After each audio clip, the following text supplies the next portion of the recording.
Laissez-moi commencer avec quelque chose que je n'avais pas préparé de dire. C'est à propos du Fidelio.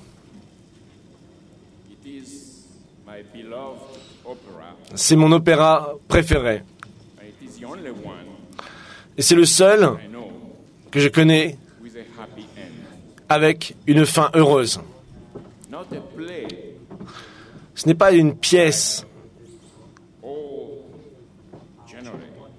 comme toutes les pièces en général qui sont jouées aujourd'hui, ou les meilleures.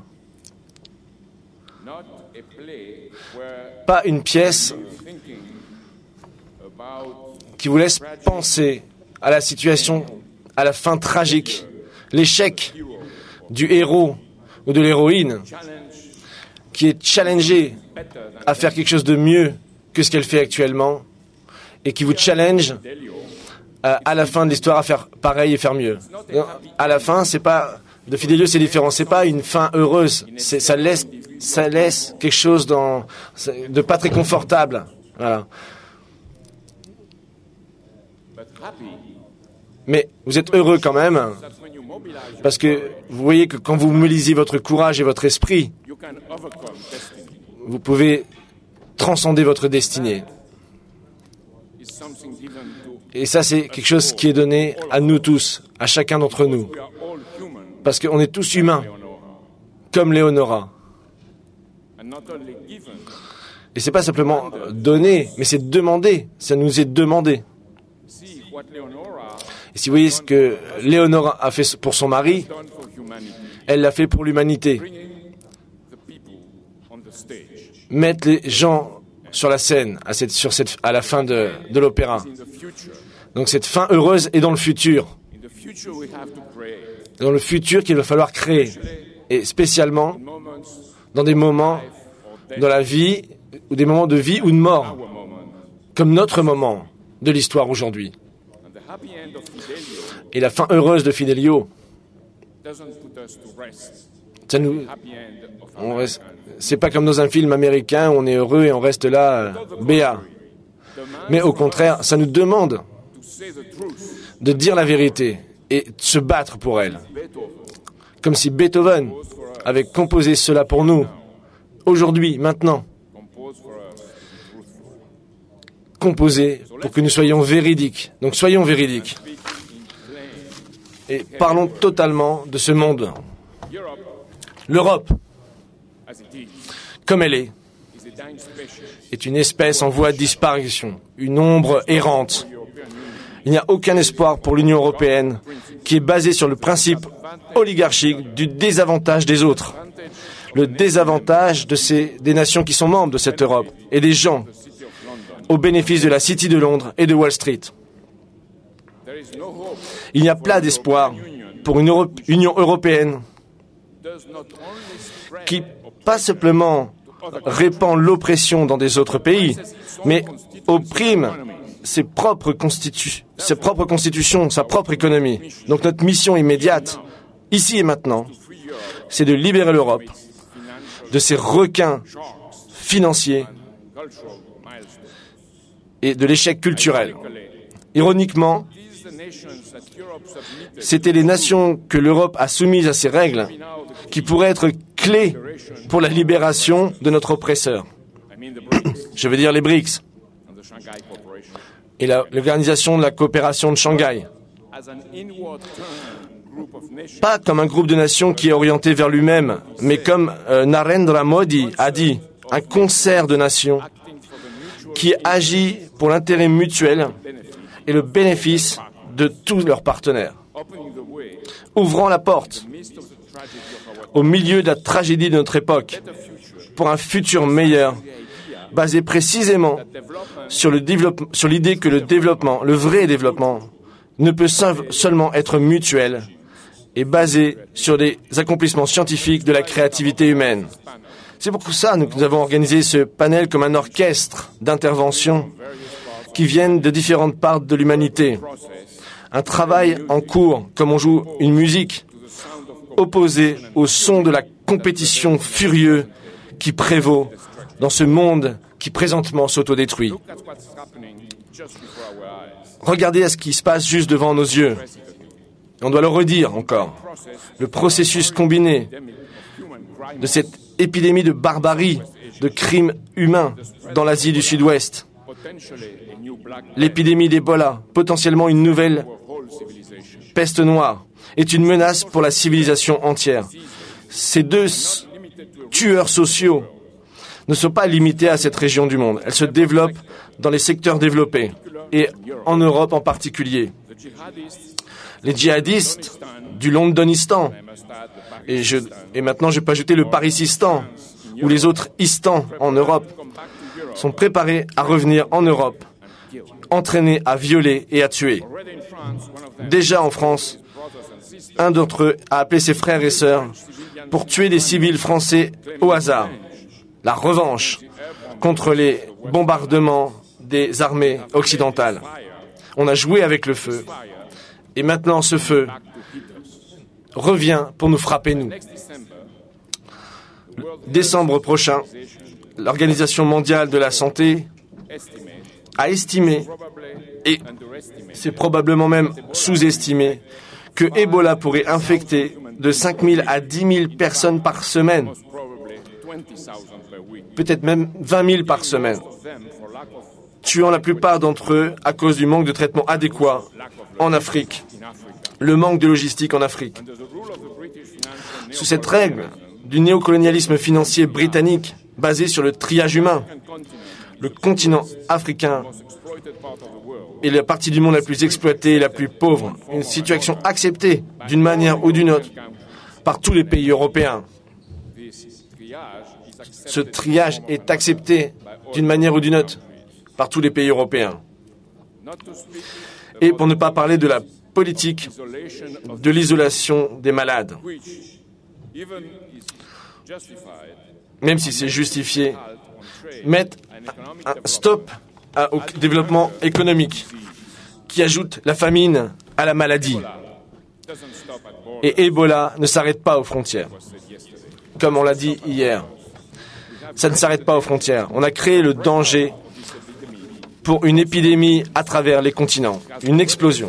Ça aurait déjà infesté des assistants médicaux aux États-Unis et en Espagne. Et ça pourrait se répandre dans les couches pauvres de notre propre pays. Une part grandissante de la population, à cause de l'imposition de la politique d'austérité destructrice, et ensuite nous atteindre, la plupart d'entre nous, si rien n'est fait aujourd'hui pour l'arrêter. Je voulais le mentionner. Quelque chose qui a été soulevé déjà par des intervenants précédents et qui sera développé plus en profondeur à travers la conférence. D'insister qu'on n'est pas simplement face à une incompétence, un accident de l'histoire, mais le résultat d'une politique voulue d'une oligarchie européenne qui dirige depuis le Royaume-Uni, qui dirige depuis Bruxelles et parmi les dirigeants de tous les pays européens. Hollande, Merkel, Rajoy, tous. Ce système de pouvoir ne peut pas être réparé ou soigné. Il doit changer. Vous avez été ou vous le serez avec la citation du prince Philippe of Edinburgh et d'autres, où le prince Philippe espère se réincarner en virus mortel pour réduire la population mondiale. D'autres peuvent être également mentionnés, comme John Holdren, qui est le conseiller économique sur les sciences et la technologie de Barack Obama, ou le célèbre écologiste français Jacques-Yves Cousteau, qui aussi, comme ses collègues britanniques, de ramener la population mondiale à moins de 1 milliard d'êtres humains. À moins de 1 milliard d'êtres humains. C'est criminel. Mais ce n'est pas simplement un crime de quelques individus. C'est un crime qui est dans la culture du système impérial britannique et inscrit dans les institutions de l'Union européenne telle qu'elle est aujourd'hui. Pourquoi ? Parce qu'ils sont malthusiens. Leur conception de l'homme est celle d'un animal. Au top, au sommet, il y a ceux qui sont là pour diriger. Et en dessous, nous et le reste qui doivent se soumettre. Donc cette façon de penser malthusienne ne conçoit pas le développement comme une communauté de buts communs, de desseins communs de l'humanité qui se partagent et qui se battent pour les réaliser. Et pas l'idée criminelle que vous développez nécessairement au détriment des autres, dans un monde inévitablement où les ressources seront limitées. L'Europe doit donc changer pour devenir une association de nations, d'États-nations, engagées à faire avancer le monde au niveau global, mais pas simplement en Europe. Donc regardons comment l'Europe a été créée depuis la fin de la Seconde Guerre mondiale. Ça a été fondé sur trois règles, quelque part. Le libéralisme financier, le libre-échange et la destruction de l'État-nation. Et ça a culminé avec l'euro, un outil d'autodestruction. Comme résultat, on a eu en 2014 et 2015 une croissance de zéro. En fait, même une croissance négative, une croissance physique négative. Et les demandes publiées par Eurostat, c'est l'Institut de statistique européen, dit que les activités illégales doivent être incluses dans le produit intérieur brut de tous les États membres. Ça veut dire la prostitution, le trafic de drogue, le tabac et les mafias de l'alcool vont être blanchis dans l'économie dans le but d'augmenter dans les chiffres le produit intérieur brut et justifier plus encore d'endettement. Donc le pouvoir d'achat en fait des classes moyennes européennes depuis 2007, et c'est aussi largement sous-estimé. Donc le pouvoir d'achat des Européens en moyenne en Europe depuis 2007 a varié entre 5-7% en France et en Allemagne, 50% en Grèce. Et si vous prenez l'Ukraine, c'est 70%.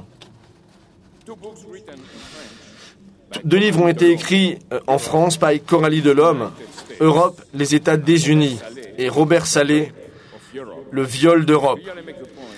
Mettent l'emphase clairement, mesure après mesure, que l'Union européenne a été organisée pour détruire l'État-nation et empêcher les gens de prendre part réellement aux décisions qui les concernent. On a été infecté par vraiment l'opposé, l'absolu opposé du principe de la politique pour le peuple, par le peuple et avec le peuple. Comme il est inscrit dans le marbre de la Constitution américaine et dans l'article 2 de la Constitution française. Donc on a violé notre propre Constitution. Et ça, c'est la vérité. Ça ne devrait pas être une surprise. Si nous regardons à ce que fait, d'où vient l'Union européenne aujourd'hui, c'est la création d'un comité pour l'Europe unie et le comité américain pour l'Europe unie qui a été organisé par les Britanniques et les services américains, qui a financé les idées et développé cette idée fédéraliste. L'idée était anglaise et la monnaie était le dollar.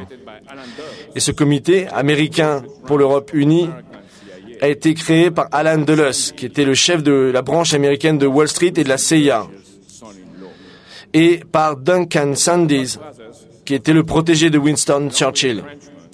Ce sont les pères fondateurs, avec un Français comme Henri Freinet, qui était le ennemi numéro 1 de Charles de Gaulle, et qui a organisé l'élimination de Jean Moulin et empêché la France libre de se développer à l'intérieur du pays.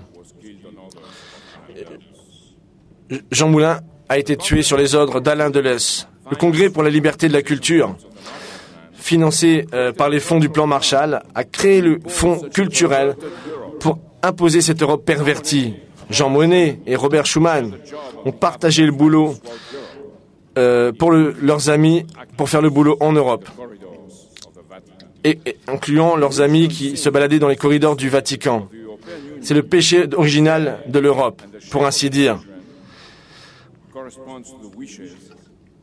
Et le projet, en fait, l'enfant que nous avons aujourd'hui répond tout à fait au projet de leurs parents.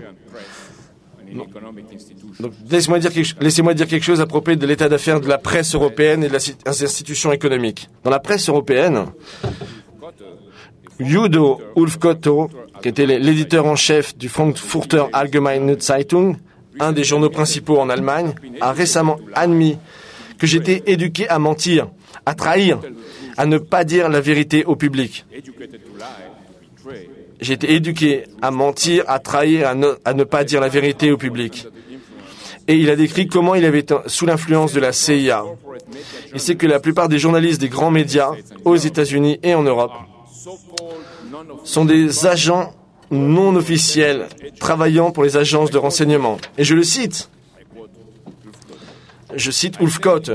Je pense que c'est particulièrement le cas avec les journalistes britanniques, parce qu'ils ont des relations très très proches avec les services secrets, et également avec les journalistes israéliens, et bien sûr avec les journalistes français. Les médias américains et allemands essayent de vendre la guerre à la population européenne, d'amener la guerre jusqu'en Russie, et je suis très très paniqué de voir une nouvelle guerre arriver en Europe. Donc l'ancien éditeur en chef du grand journal allemand. Donc ce qu'on doit comprendre, c'est que tous ces gens, ils ont jamais publié quelque chose sur nous, alors qu'ils ne peuvent pas nous ignorer. Ils nous appellent cultes, ou alors ils nous caractérisent par d'autres calomnies qui évoluent dans le temps. Ils inventent des nouvelles régulièrement. Ce sont des assassins qui travaillent pour d'autres assassins. Pour l'économie, l'économiste comportementaliste Jean Tirole vient juste d'avoir le prix Nobel de l'économie.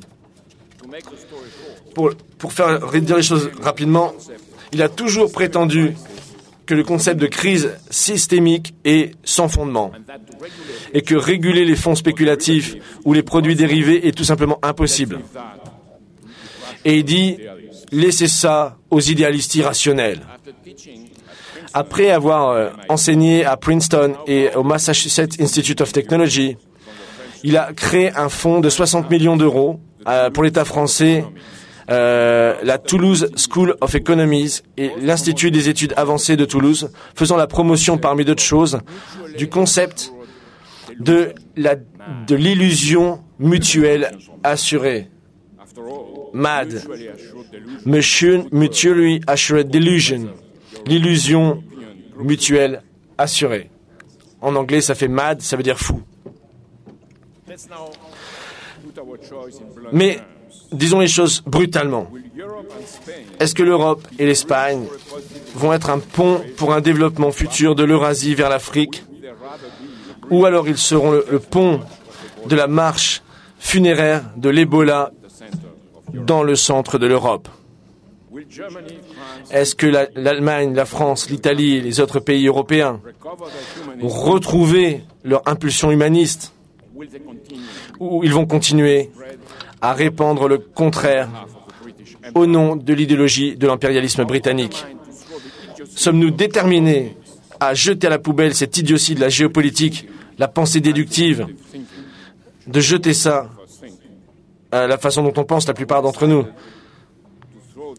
On doit jeter ces idioties à la rivière et de revenir des explorateurs et des découvreurs. Est-ce qu'on est prêt à sauter sur ces dilemmes de fausse économie opposant le monétarisme keynésien à ceux qui fabriquent la monnaie, la diarrhée monétaire, d'un côté, au culte orthodoxe des pilleurs monétaires, la constipation monétaire de l'autre côté? Et la France et l'Allemagne et les politiques de ces pays devraient se reconnaître eux-mêmes dans ces toilettes de la politique mondiale. C'est des vraies questions dans un vrai monde. Qu'était l'Europe en 1411? Une région où se développait qui avait un niveau même inférieur, même que celle de la Chine et de l'Inde. Parmi les 10 villes les plus importantes du monde à l'époque, et seulement une seule ville européenne, Paris, qui avait à peu près 200 000 habitants, alors que Beijing, Pékin, avait déjà 600 000 habitants, et probablement plus. Paris,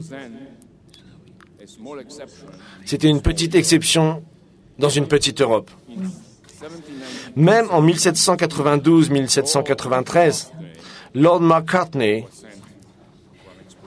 qui a été envoyé en Inde pour explorer, a décrit justement que leur puissance était déjà une menace pour le développement de l'Empire britannique et que quelque chose devait très vite être fait parce qu'ils étaient déjà trop sur Terre et représentaient une menace. Il a écrit ça sans tabou. Donc qu'est-ce qui a fait le succès de l'Europe après ça? Qu'est-ce qui a fait le succès de l'Europe? Donc c'est la Renaissance, sa révolution dans la science et l'art, la renaissance de Nicolas de Cuse, Kepler, Leibniz, la renaissance de Léonard de Vinci, Beethoven, Rembrandt et Bach, Louis XI en France, l'idée du Homo universalis, un être humain évoluant au-delà de l'espèce animale, pas à cause de son pouvoir à dominer, mais parce qu'il a la capacité de créer et de réveiller sa propre autoconscience. Malheureusement, au lieu de partager cette capacité, l'Europe, sous les règles de l'oligarchie, a trahi son propre sens de l'universalité. Et les empires, les Vénitiens, les Hollandais, les Britanniques, les empires ont utilisé ce potentiel créé par la Renaissance pour leur propre but et contre les autres régions du monde. Pillant, destruction, bestialité, a pris le pas sur les applications technologiques des découvertes scientifiques, pas pour lancer une ère de développement mutuel, mais pour sauver leur pouvoir et leur possession. Ce qui a été développé aux États-Unis, qui a été l'expression du meilleur de l'Europe, le principe leibnizien de la vie, de la liberté et de la poursuite du bonheur, et pas de la vie, la liberté et la propriété, a été détruite à la fin du XXe siècle, après la mort de Franklin Delano Roosevelt et l'assassinat de John Fitzgerald Kennedy. Les Européens et les Américains, notre mission, c'est de retrouver ces principes fondateurs inscrits dans la Constitution américaine. Et pour nous, en Europe, de retrouver les principes du traité de Westphalie de 1648, comme il a été dit encore et encore hier. C'est exactement ce que Tony Blair a appelé à supprimer dans son discours très célèbre de 1999 à Chicago, qui a été suivi par les guerres, soi-disant des guerres contre le terrorisme, mais c'est surtout une guerre pour terroriser les gens et de les faire se battre les uns contre les autres. La paix de Westphalie était basée sur 3 engagements fondamentaux. Le pardon des offenses passées, incluant ce qui était considéré comme l'offense la plus grave, la dette qui avait été contractée pour financer les guerres. Ça, c'était le premier engagement, le premier principe. Le deuxième était l'avantage de l'autre pour empêcher que des nouvelles guerres se redéclenchent au détriment des uns et des autres.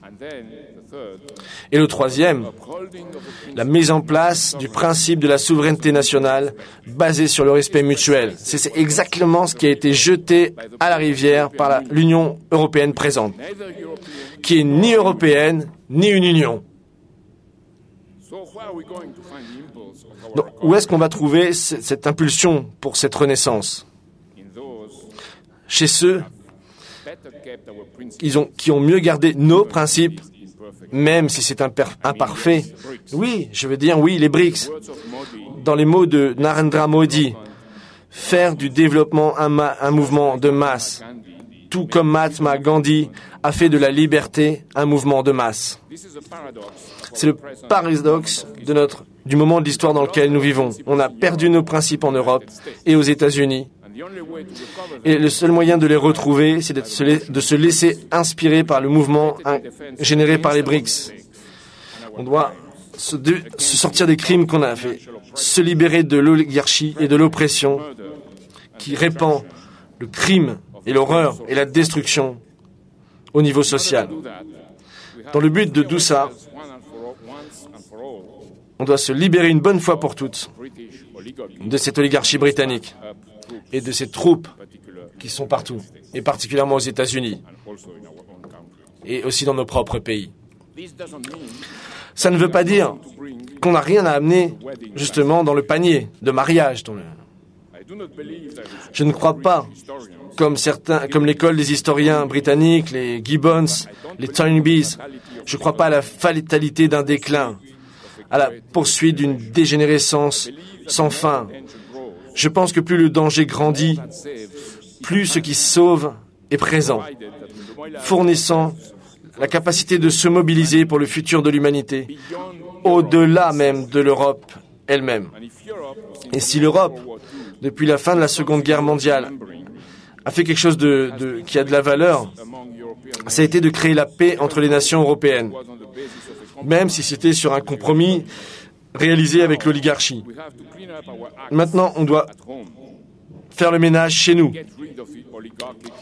et de se débarrasser de cette infection oligarchique. On ne peut pas organiser une maison pacifique avec des cafards, des moustiques partout. Donc c'est le moment de nettoyer la cuisine. Pas pour nous-mêmes, pour l'avantage des autres. On doit se désinfecter nous-mêmes et de sauter ensemble d'une impulsion, pas simplement pour rejoindre les BRICS, mais inspirer le développement pour le futur.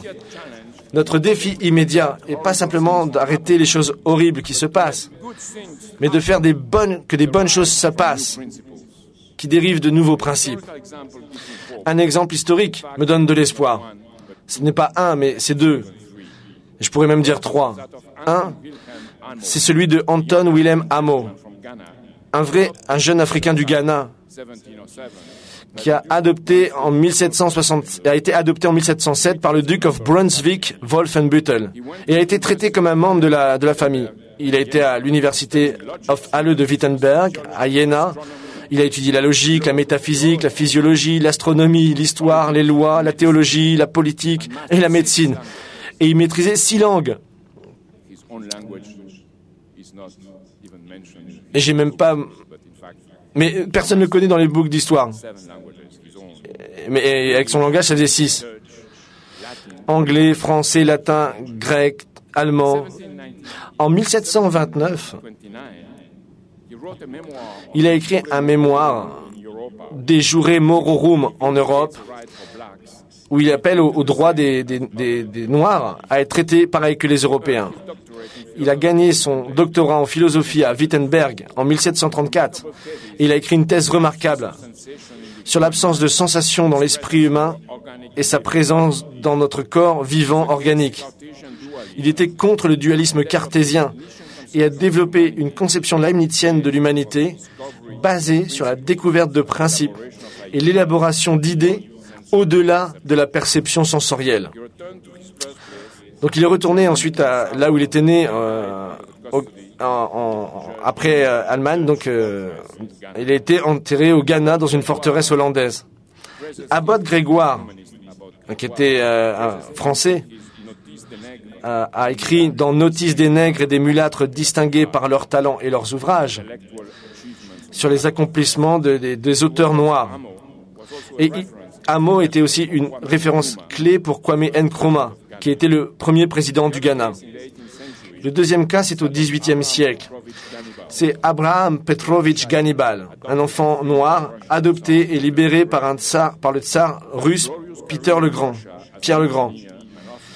et qui a fait une grande carrière d'ingénieur et qui s'est marié justement avec les nobles. Il y a eu une descendance dans plusieurs générations. Et son grand-petit-fils est Alexandre Pouchkine. Et on pourrait citer le Chevalier de Saint-Georges, un musicien français, qui venait Ces deux cas prouvent que quand les Européens décident de respecter l'avantage de l'autre, ces choses comme ça peuvent se passer. Et c'est un rayon de lumière du passé vers le futur. Aujourd'hui, malheureusement, on est très loin d'avoir étendu à l'Afrique la reconnaissance de leur humanité. Et c'est un vrai défi pour nous. On les laisse mourir ou on les traite comme des animaux. Et c'est un défi pour nous d'accomplir d'accomplir le développement de l'Afrique pour notre propre renaissance. Parce que l'Europe, comme ils ont essayé de l'imposer sur nous, n'a aucun futur. L'Europe, comme elle est finie, n'a pas de futur. C'est fini comme une maison financière limitée dans une région du monde avec sous tutorat britannique. Mais les États-nations qui composent l'Europe doivent être revitalisés comme des voix dans une chorale, des instruments ou des instruments dans un orchestre, des voix dans un chœur, souverain, servant l'avantage de l'autre et de tous. Pensons à cela comme une question de vie ou de mort. C'est une question de vie ou de mort. Et nous avons tous dans cette pièce, et au-delà, nous devons tous être, de comprendre le danger mieux, comprendre mieux le danger que dans mes mots que j'ai écrits aujourd'hui. Si nous continuons à agir comme on fait, notre destinée est la mort. Alors on peut tous mourir dans une guerre,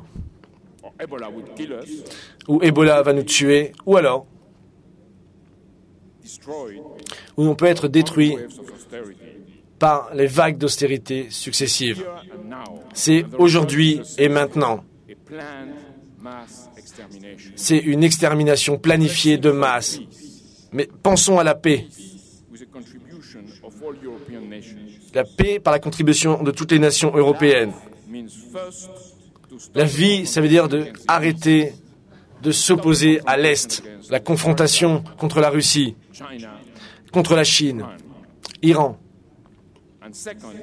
Et deuxièmement, de lancer une politique de crédit pour le développement des infrastructures et la paix mondiale, la nouvelle route de la soie dans le monde entier. Pensez à cela comme un cœur européen. L'Europe de l'Atlantique à l'Oural, l'Eurasie de Lisbonne à Vladivostok, jusqu'à la mer de Chine. L'Allemagne amenant l'acier et les machines-outils avec la Suisse et l'Autriche. La France, l'énergie de l'atome, la fission, la 4e génération de fission nucléaire. Et la France et l'Allemagne, unis ensemble avec la Russie, la Chine et les États-Unis, dans un projet spatial dans lequel qui attendent cette mobilisation. On a les gens capables de le faire, à Darmstadt et à Toulouse. Pensez au sud de l'Europe comme un pont vers l'Afrique, avec la Suède, le Danemark, la Finlande, un pont vers l'Est. Pensez à toutes les nations que je n'ai pas mentionnées, parce qu'ils pourraient jouer dans cette chorale. C'est un potentiel extraordinaire pour la paix, un potentiel extraordinaire pour la paix, qui va ouvrir les portes du futur. Et on le rate avec notre culture de la mort. Comme Jean-Paul II l'avait caractérisé, une culture de la mort et notre non-action mortelle. C'est donc notre péché permanent de pessimisme. Les nations européennes peuvent simplement survivre en s'engageant eux-mêmes à se libérer de leurs mauvaises habitudes sociales, leurs pratiques, leurs opinions des 100 dernières années et retrouver l'optimisme nécessaire pour rejeter cette culture de la mort, cette confrontation contre la Russie et créer la paix par le développement commun, qui est, comme je disais, une question de vie ou de mort. Être humain, c'est pas vous regarder vous-même dans un miroir comme un oligarque narcissique, mais de vous regarder depuis le futur, de vous regarder vous-même améliorant les conditions de l'humanité. L'Europe n'a pas de futur en tant que mot, mais a le droit de réclamer comme une assemblée d'esprits bons dans des républiques souveraines. Et ici, nous sommes là, dans cette pièce, et je me suis sûr qu'on va s'enrichir par les prochains intervenants qui, eux, vont parler depuis le futur. Libérons nous-mêmes de l'étreinte mortelle de la City de Londres, de Wall Street et de l'Empire britannique. Longue vie à la nouvelle route de la soie autour de la Terre. Longue vie à l'Europe libre. Longue vie à l'Eurasie, de l'Atlantique à la mer de Chine. Longue vie à l'Allemagne libre. Longue vie à la France libre. Vive les États-Unis, de Franklin, Lincoln, Roosevelt et Larouche. Vive les États-Unis libres, libérés de la tutelle impériale britannique, freed from British imperial domination. We can all freely breathe the open air, provided we put our lives. On doit se libérer, mettre nos vies sur la scène pour atteindre ce futur, pour le réaliser. C'est dans nos mains. C'est comme Elga l'a dit, c'est dans nos mains. Parce que c'est notre mission. Et les gens, je suis convaincu de ça, les gens attendent aujourd'hui de monter sur la scène. Merci.